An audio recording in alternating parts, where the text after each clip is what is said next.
As many of you know, Lillian's an iconic Native artist of this region. She's well respected by the Northwest tribes and the Portland community. We're so proud of her, and we are honored to add her artwork to the City of Portland's art collection. All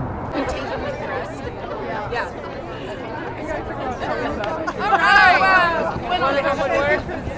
Thank you.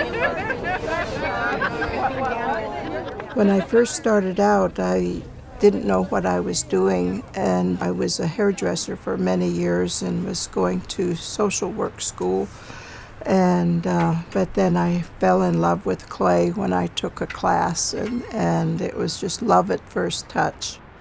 I used our legends to keep me going, and they're about the stick Indians who live in the high mountains, and they'll guide a good person to safety with their whistle or lead a bad person deeper into the forest. So I've always got whistling mouths, and they'll whistle like birds, so you never know where the stick Indian is because he sounds so much like a bird. And then I went to the elders, and thank heavens for my elders, and they told me about Shaglal.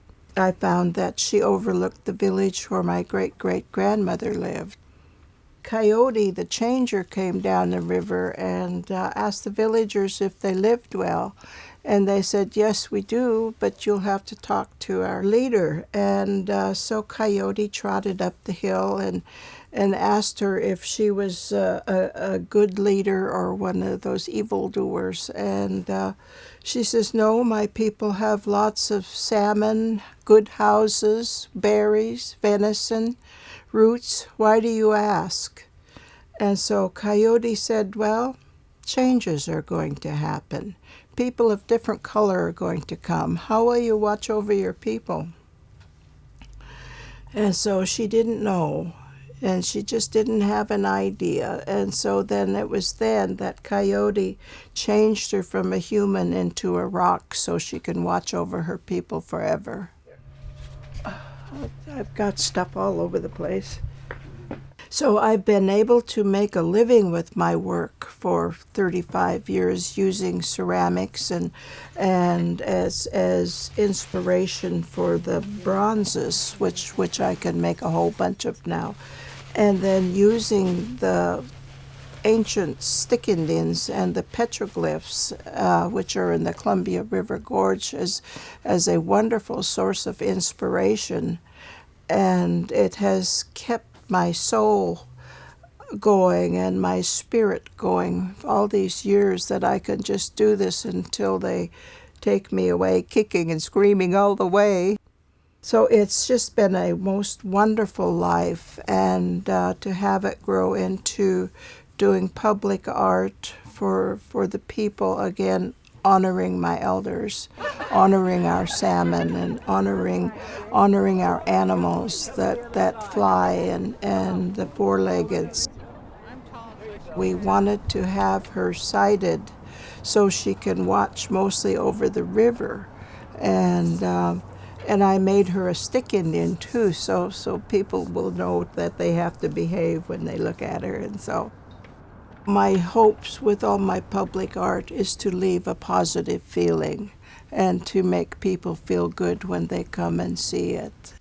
And then I started doing little critters, and like this little baby, this is a little sea otter, and they just seem to turn out real cute on their own. And when I'm firing them, they just develop their own little personalities. You know, I could probably do them without the feathers or the beads or anything, but, you know, Indian women like to dress things up. And so I saw the last pygmy rabbit. It lives in Oregon and Washington, and it's just a tiny little thing, and it just made me cry all day. And I made a little rabbit, and it was so precious. I thought, oh, there's hope, there's hope. So we have to all learn to stick together and help each other and fill each other with hope that we've got to save the salmon, we've got to save our gathering spots that are getting so polluted with chemicals, and the basket makers have to be able to get to their materials. And we're always careful with what we do. Always careful. You would never know it looking at my mesh, but I'm very careful.